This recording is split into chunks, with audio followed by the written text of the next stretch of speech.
But it's good to see all of you again. Again, thank you for being here. Powerful time we've had so far in worship this morning. And for those of you who have not noticed, we've had a little addition up on the stage this past couple of weeks, right? I want to formally introduce to you our new worship leader, Scott Chatham. I want you to make him welcome, him and his family. We're excited to have them on board. We really are. It's awesome. And looking forward to great days. God's got some really great things for us. And, you know, sometimes that little film, it had no words, but there was a story there, right? How difficult is it sometimes to let things go? We struggle with that, don't we? Okay. The message today, God asked Moses, what's in your hand?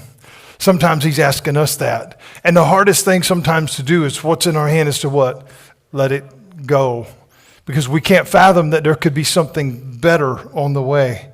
We can't even process in our mind that something better could be coming. Sometimes the visual is a real stealer sometimes because we can't see the picture that's beyond what we see. Sometimes we can only see the surface and we can't see that there's something else. You've heard my illustration about the ocean before. You know, it's a beautiful thing just to sit on the shore and watch it. But if you ever get a chance to go out in it, you know, if you have the bravery to go in the water and look underneath the water, there's a whole nother life down there. You know, the amazing colors and all the coral and the fish and all the great things, not to mention the things that can eat you, but all the other great things that are there. It's an amazing thing, you know, or to be at, 20,000 or 10,000, 12,000 feet elevation out in Colorado or up in the high mountains of Arizona and look at the stars. There's just something mesmerizing about that. Sometimes we have to get out of the way to see the bigger picture. Sometimes we have to see that here, right? As a church family, right? We can see the visual. We can look right before us and say, well, man, we got a lot of work to do. That's exactly right. We have a lot of work to do, but I believe in what we've got. I really, really do, and I believe in all of you, and I believe that God's got our best days ahead of us. And sometimes it can be discouraging. I'm going to be honest with you. I will lead that charge. Sometimes I quit every Monday. I do, because it's like, what are we doing? But then God reminds me, you've got so much more. You've got so much more to do. What's in your hands? And that's what we're going to look at today. And I believe, and I hope this is going to be as powerful to you as it was to me as I wrote these words. We continue looking at this series that we've been presenting called Listening to God. And we've been basing it on the conversation of Moses with God at the burning bush. And when we turn to chapter 4 today, and we look at this conversation, Moses is still kind of in a quandary, right? We're looking at this question that God is going to ask Moses, but we began by understanding, here we are right back at the call. God told Moses, I'm going to send you. Okay, so that was what started this whole thing. God had it all laid out. And then the conversation turned a little bit and he says, I'm going to send you. Well, immediately what happened? All the reasons I can't go.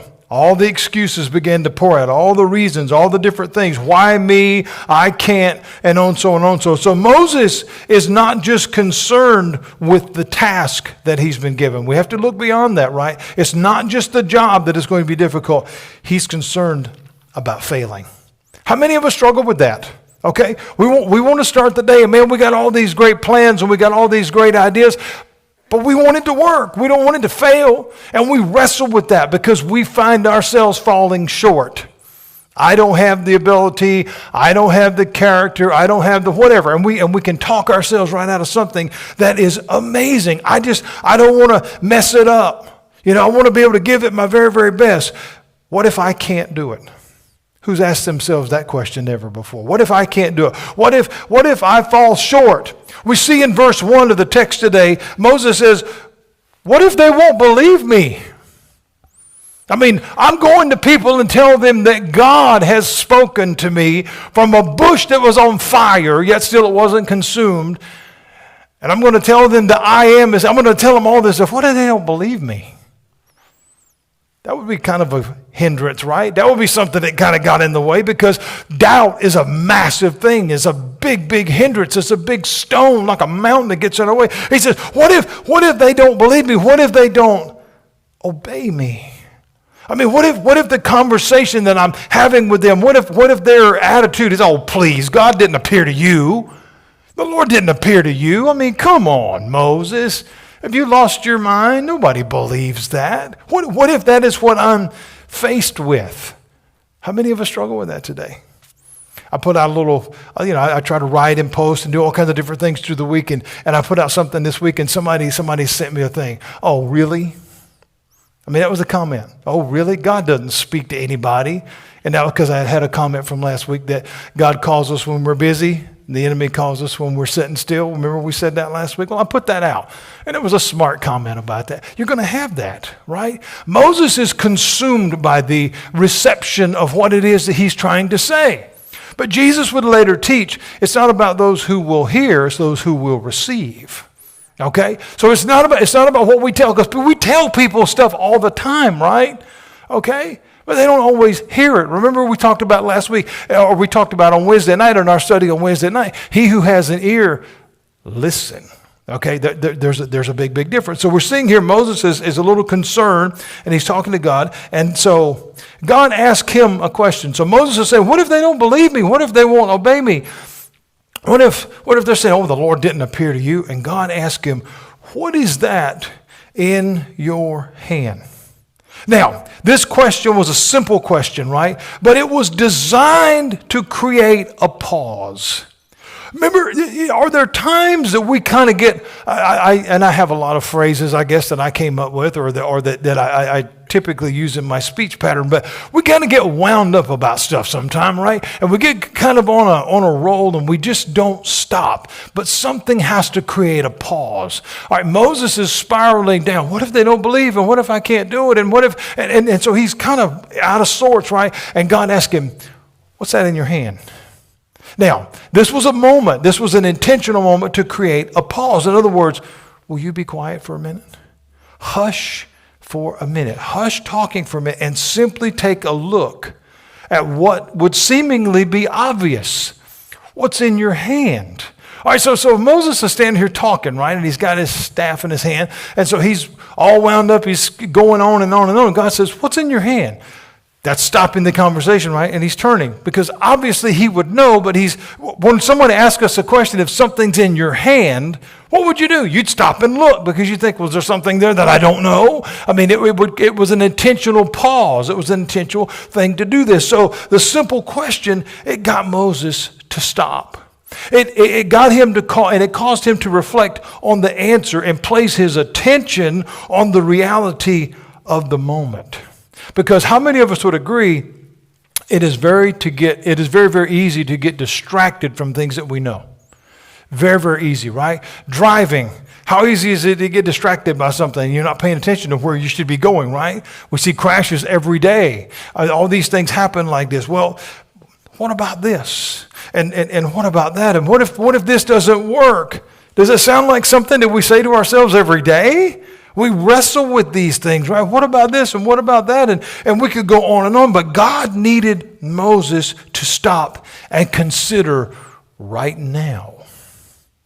Sometimes we get so consumed with tomorrow, we forget the value of today. I want us to think about that for a minute. Moses is so wound up about what's going to be, he can't process what is right now. Sometimes we get worried about tomorrow. Well, what is this? Is this going to work? Or is this person going to show up? Or is this event going to be successful? Or all these different things. I wrestle with that. Okay, we've got an event coming up this next weekend, and my wheels won't stop turning. Is anybody going to show up? I don't know. I have no idea. We've advertised, we've done what we can. It's in God's hands. But the old promoter in me and the old worry wart in me still fights me every day. Is it going to work? Is it going to work? I do it every Sunday morning. Is anybody going to show up? Some people do, some people don't. Can you get discouraged by that? Absolutely. But when we get so consumed about tomorrow, we don't find the value in today. And God is asking Moses, what's in your hand right now? And sometimes we need to refocus on that. What have I got right now? What do I have to offer you right now? Not tomorrow, because I'm not promised tomorrow. I don't know what tomorrow is, but this is what I know I can give you right now. And that's what God was trying to get Moses to focus on. And that's what he's trying to get me and you to focus on too, to turn our attention to right now. God asked Moses, what's in your hand? In other words, okay, What do you have right now? Now, this was a simple question because you could turn to your hand and look, right, and give an answer.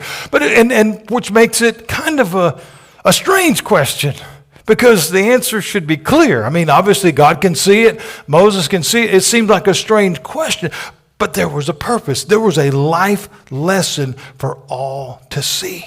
Okay, so Moses responded and he said, a staff.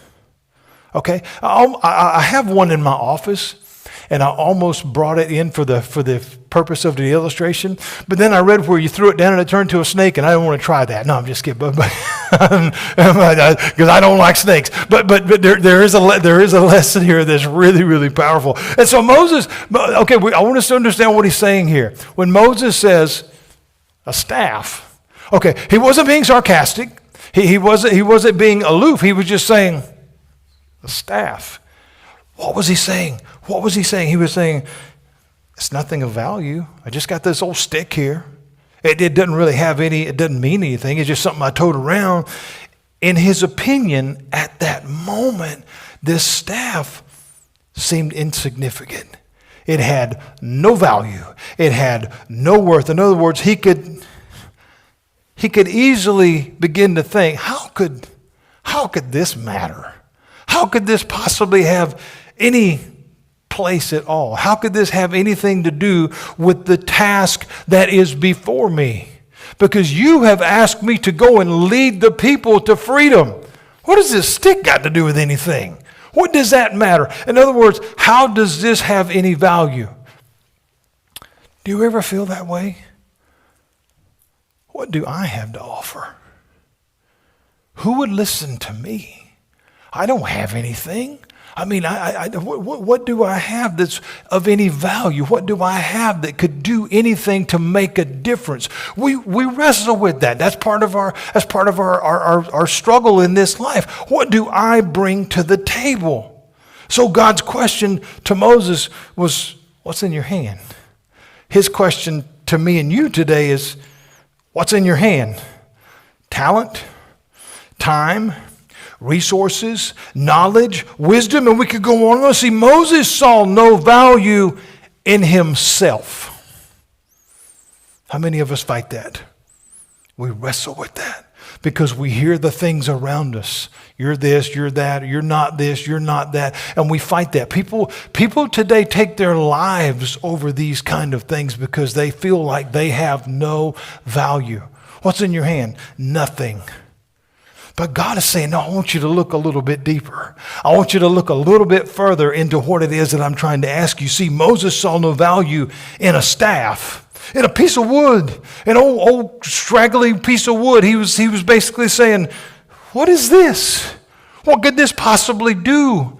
Little did he know that this very staff would see and the waters would part and people would walk across on dry land, not mud, not muck and mire, dry land. Little did he know that this very staff would be the one that would strike the rock and bring water from this rock, a symbol of power and might. See, he saw in his hand something that he was holding that had no value. God saw a mighty tool. God saw a mighty tool to advance the work that he had called to be done. He saw a mighty tool that would be used to lead the people to freedom. What was it? Was the staff itself, or was it the willingness of Moses to go? See, that's what changes everything, friends. It's not about whether we can, it's whether we will. Okay? Every one of us have the ability to do something. And it doesn't have to be equal. Everybody has the ability to do something, whether it's a talent or a task, whether it's draw a picture, fly a plane. It doesn't matter. Whatever our talents may be. Everybody's got different ones. Some to speak, some to sing, some to just be greeters. It doesn't matter. There is none that are lower than the other. They're all equal on par because they all count. And here, this is what God is trying to get Moses to see. Are you willing to go? It's not about what you've got. It's about what you're willing to use. Okay, and sometimes we lose sight of that because we don't see that it's significant. We don't see that it has value.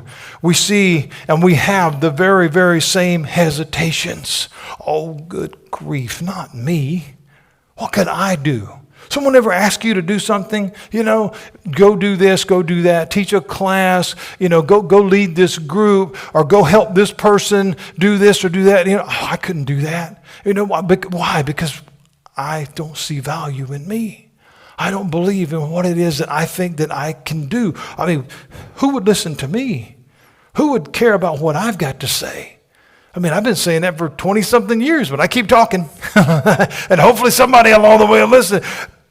It's the same old arguments that Moses made. We see here, we go back to, again, the first words of the Bible, in the beginning. Where did it all start? Right here. Here's the same issues that we see going on right now. But again, we must consider this question. While it's simple, maybe on one side it seems a little strange. What's in your hand? What we need to understand is that regardless of the answer, God is saying to you today, that's all I need.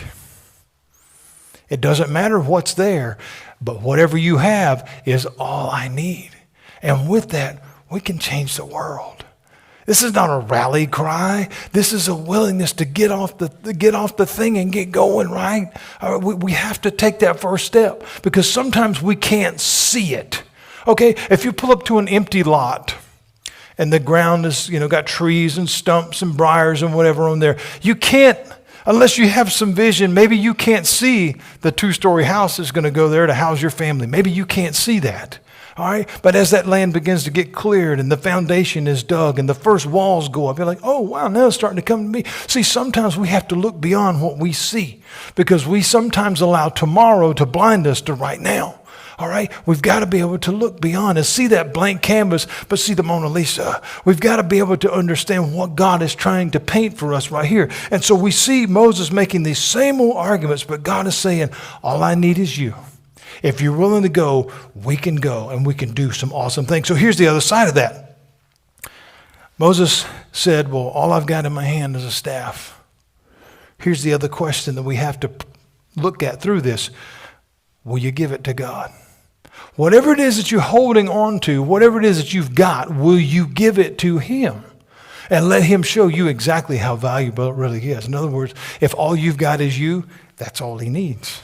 Okay? I bring nothing to the table. You've got you. And that's all that God needs is you, if you are a willing vessel. God told Moses, throw it on the ground. Okay, so Moses is holding the staff, right? And to him, it's insignificant. It has no value. It's nothing. It's a piece of wood. It's a stick. And he threw it down. He threw it down. We have to let it go sometimes. Sometimes we have to release. That's the most difficult thing that I think most of us struggle with, is because when we're holding on to something, there's a certain security into that, right? It's mine, I've got it, it's right here, it can't go anywhere. We can't value something else. We can't see something else could be beyond this. We're not talking about from a prosperous kind of way. Well, if I give you, 5, I might get 10. We're not talking about that. What is the value of what this could do? And so Moses, it tells us, he dropped it on the ground. God said, let it go. Let it go. Let me show you something. So he drops it on the ground. And we read that it became a snake. Why? I'm going to talk about that because it says that it became a snake and Moses ran from it. What does this represent, friends? What is he talking about here? The fear of getting hurt, fear of getting bit, the fear of what might happen, all right? What brings that same level of fear into our life? The unknown. Tomorrow. I don't know what's going to happen tomorrow. I don't know what's going to happen on Friday. I don't know what's going to happen on Wednesday. Well, let's talk about right now. Let's just talk about right now. All right, so Moses sees the snake, all right, and he begins to run. These were the thoughts that were keeping him from taking forth in the task that had been placed before him. I don't know how it's going to work. I can't do it. I don't have the ability. All the different things that were keeping him from going as God had told him to go, this was what the snake was representing, the fear that was keeping him in place. And so now I'm running away from that because I'm scared. Now I'm running away from that because I can't control that. This was what was getting, because the thought were, well, if I go and do what you ask me to do, they might get mad. They might harm me. They might say bad things about me. It's going to be scary. All of those are possibilities. Every single one of those are possibilities. If we take a stand for what God has asked us to do. Again, Moses is saying, well, what if I go to the people and do what you've asked me to do? What if I go to lead the people to freedom, but they don't believe me? What if they won't go when I say to go? What if they don't believe me that you talk to me? All these different things that he was basically what? Talking himself out of the task that God had asked him to do. Okay? And so here now he puts his staff down. It turns into a snake and he runs away. That's running away from the fear. That's running away from all the things that are telling me I can't do it. That's what it's representing, okay? Because that's scary. You know, maybe there's somebody in here that's not scared by snakes, but most of us have some type of just kind of inborn concern about those things, right? Because we just don't know what they're going to do. And again, I've probably been how you're raised. You know, if you're raised to be fearsome of stuff like that, it'll just kind of carry with you through life. I just don't like them. They're just not my thing. Some people walk around with them, but yeah, that's not for me. But whatever you're doing, right? I remember we used to go on calls when I was on the road, and one of the most frightening moments of my life one night, I remember this because a house had been broken into. All right, a burglary had taken place. It was about 2 or 3 o'clock in the morning, and so I go up to the house, and I see the curtains moving and all the different stuff happening in the house, and so clearly someone had been in. The window had been broken. We called the homeowner. They're at work, working a night shift, and they're on the way, and so we have to walk into the house to check it out. So me and my partner, we're walking through, weapons out, you know, because there could be a burglar still in there. We're going through all the house. And we're seeing some kind of odd things in the house, but if people live however they live. And so we're getting ready to go. And I told my partner, his name was Mark, I'll never forget. I said, man, there's a room back over there and the lights is on. I said, wonder, maybe they could be hiding in there. He said, oh, I don't know. So anyway, we go back behind the kitchen. We step down. I open the door, clear the room. And this room is filled with trees and shrubs and bushes. I first thought it was a hothouse. Maybe there's growing pot or something. I didn't know what was going on in there. And so I'm walking around in this room, and it was so hot in there. I mean, you could hardly breathe. It was unreal. And all of a sudden, I'm standing here. At this time, you know, I'm probably as tall as I am now, maybe just a little taller after back things and problems and stuff like that. But I was about 280 pounds, I was a big guy back then. And I'm standing there. And all of a sudden, I hear something right here. That's when I could hear out of my right ear. And I hear something right here. And I turned, and hanging in front of me is an 18-foot-long white albino python with pink eyes just looking right at me. I was Fred Sanford that night. I was having the big one, let me tell you. It's kind of scared me to death. It's a good thing I didn't shoot that thing because I did have my gun out, right? But anyhow, the guy came home and he didn't ask about if his stuff was okay. He wanted to know if his baby was okay. And I said, Lord have mercy. But those kind of things can incite fear in us, right? Here we see Moses, the thing, okay, so I'm holding this staff. I put it down and whoa, there's a snake, right? But the representation of what it's saying here is I'm running away from everything that's keeping me going forward. Because again, if I'm standing here and Lord forbid if something was tragic between me and you, like a snake, I would try my best to get to you, but it might take me a minute, right? Something causes us to hesitate, right? This is what he's saying. This is what's between you and getting you to accomplish what I've asked you to do. This was the idea. This was the illustration here. So how did God respond to Moses and him running? He said, reach down and pick it up. What? Reach down and pick it up. Man, I'm scared to death of that thing. Reach down and pick it up. In other words, face that fear. Conquer that fear. Who do you trust more? Me or your concerns? Think about that, friends. Think about that. The things that we are so fearsome of. You know, the definition of fear is that which is real or perceived. Sometimes that we make stuff up in our head that's not real and it scares us to death. We've all been there, right? You know, whether it's the boogeyman around the corner or whether it's, you know, I'm going to do bad on this or it's not going to work out or this is going to fail. And we allow that to take all of our joy, steal our joy. We can't have that. But the consummation of all this stuff, it consumes our life, which allows us to not do what? Live life. We don't get to enjoy it at all because we stand in the fear of it always being taken away. This is never going to work or I can't do this. And we talk ourselves out of everything. God said to Moses, reach down and pick it up. He wasn't being insensitive. He wasn't being mean or cruel or not caring about Moses' fear or concern. He was saying, I'm bigger than that. Which one do you trust more, me or that? Which one do you trust more, me, or are you going to continue to live out of your fear? Do we see how this applies to all of us? What do you have in your hand? And the question is, will you give it to God? Will you trust him with what you have? Or do we refuse to let it go? Because it's both sides. It's one or the other. Nope, it's mine and I'm holding on to it and nobody's going to have it. Or I'm going to let it go and understand that maybe there's something better. Maybe there's something that's in the way of what it is that I've been called to do. Do we allow things to hold us in place? We do it all the time.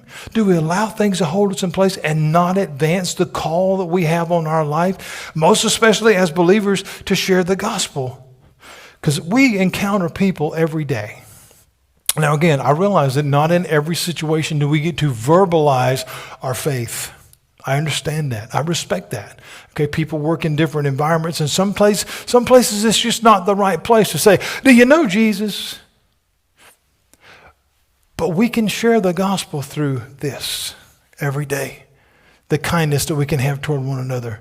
The concern that we can have toward one another. How are you doing today? Oh, we have a nice day. You know, like I've said it many, many times, the old radio station I used to listen to said, if you see somebody without a smile today, give them yours. You know, there's different things that we can do to share the gospel, right? When we hear that phrase, we think about, well, we got to preach and we got to, run after people with the Bible and we got to, no, just go be Jesus with skin on.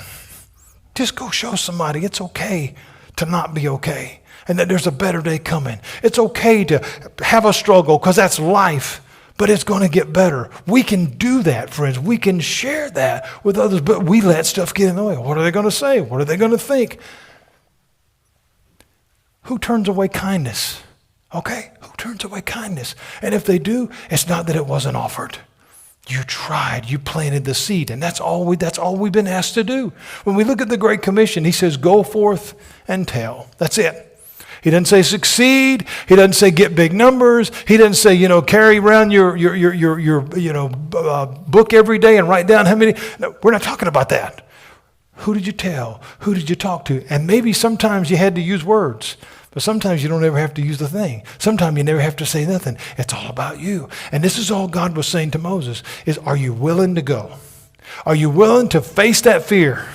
Are you willing to pick it up?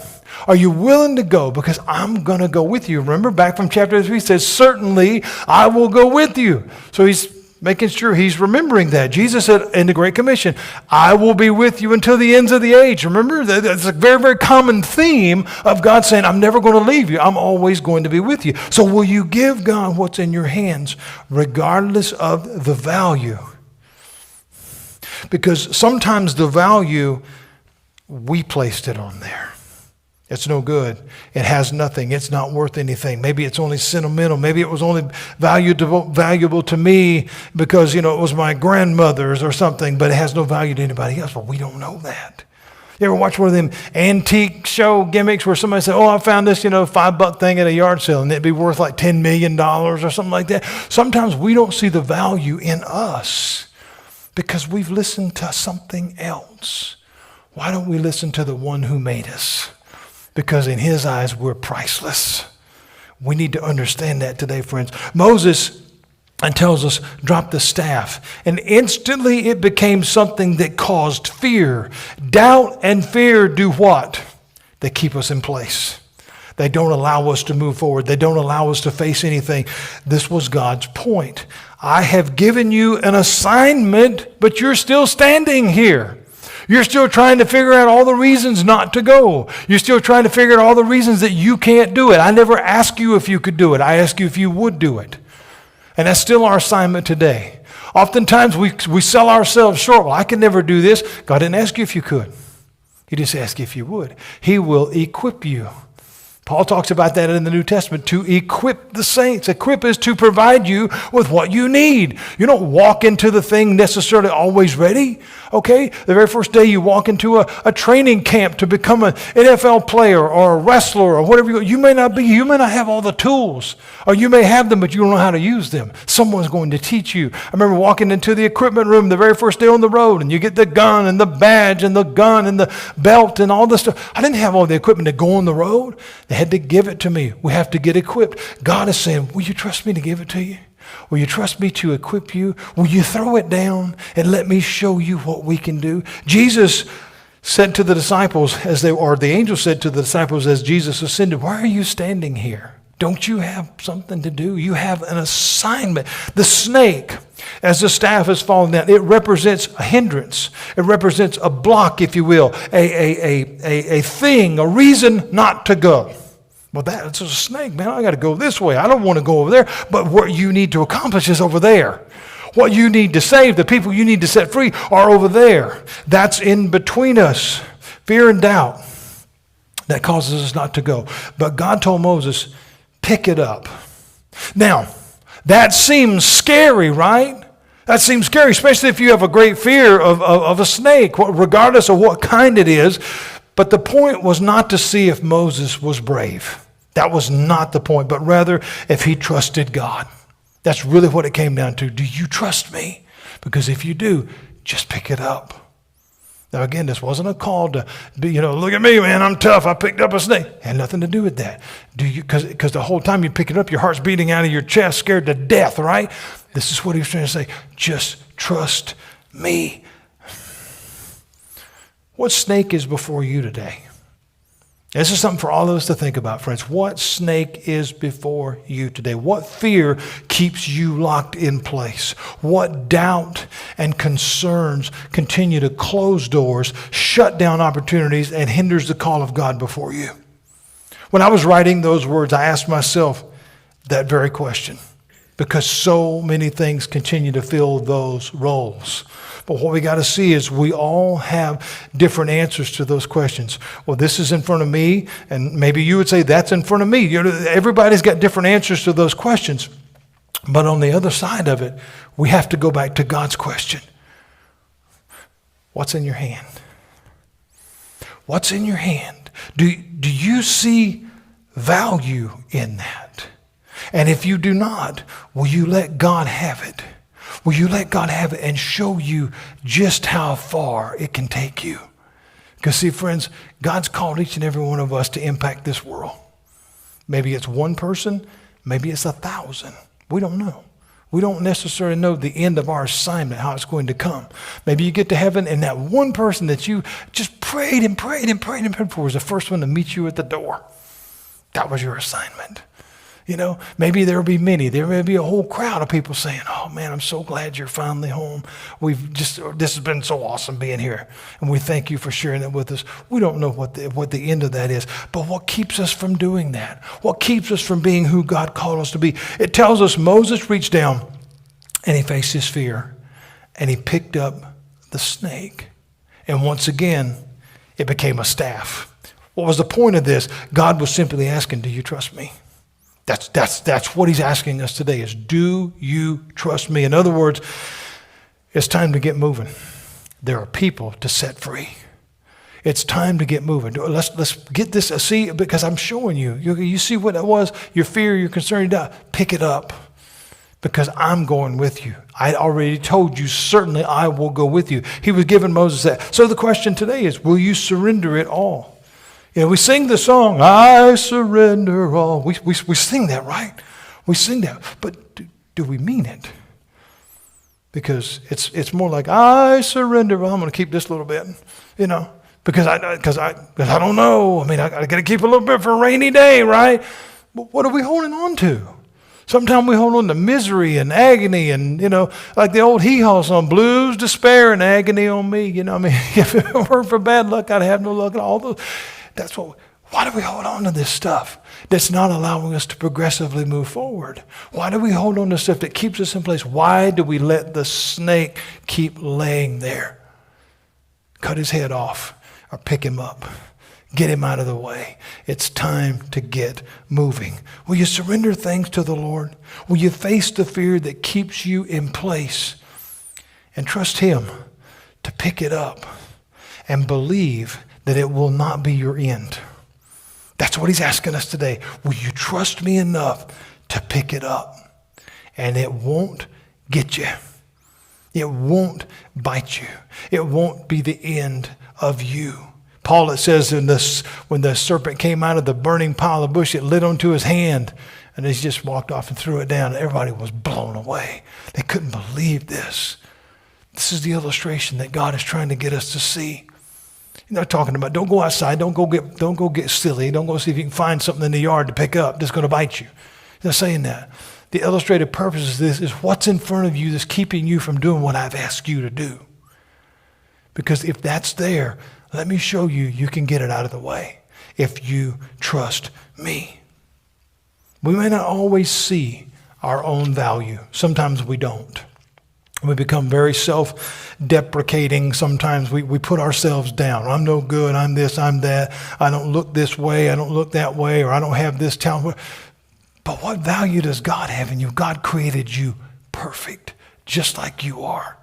Not perfect in a prideful sense of, hey, we're not talking about that. We're not talking about that at all. We're talking about he made you to be you. Are we doing that, or are we letting other stuff get in the way? Because it's you that have been called to reach somebody. Okay? I put this little thing out yesterday. Sometimes the ugly part of our story is the greatest part of our testimony. Because there's somebody that needs to hear that. Maybe it's embarrassing to share. Maybe it's hard to share. But that other person, our brokenness is what creates a bond. Because somebody else has gone through it. Moses here had been on the other side of things. He knew what the lavish was and all the other side. We knew what all that was. And he saw the oppression of his people. And God is saying, we got to get through this.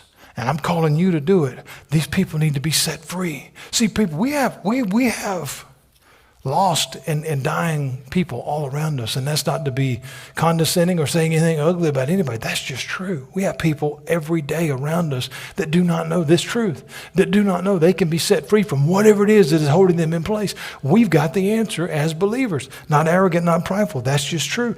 And so God is saying he can use every single tool, even the staff, even the snake, all the things that he can use, every one of those to continue changing the world for the better. As long as we'll pick it up. As long as we'll trust him and move forward. Many today are still in bondage. Many, whether it's addiction, whether it's fear, whether it's whatever, many today are still in some type of captivity in some form. The freedom that we are offered through Christ is what they need to hear about. That's just it. It's what they need to see. We need to be that visual witness. So, what's in your hands? To you, and maybe to someone that doesn't like you, or someone that doesn't see the value in you, maybe it doesn't seem like much. But let me share with you today, that's all God needs. That's all he needs, and that's why he asked Moses that question, what's in your hand? Because that's all I need is you. That's all I need. Are you willing to go with me? Verse 5 says, this will take place. So God is assuring Moses here. He says, this will take place. In other words, all the doubts, all the excuses will be removed. He said, so that they will believe. So that they will believe that the Lord, the God of the fathers, the God of Abraham and Isaac and Jacob has appeared to you. May we go today, as we leave this place, may we go today in his name. May we go in his confidence, and may we go in the confidence of our faith in him and set others free. That's what he's called us to do, my friends. That's what no matter what you have in your hand today, no matter what it is, as long as we hold his hand, it'll always be enough. Amen? Let's pray.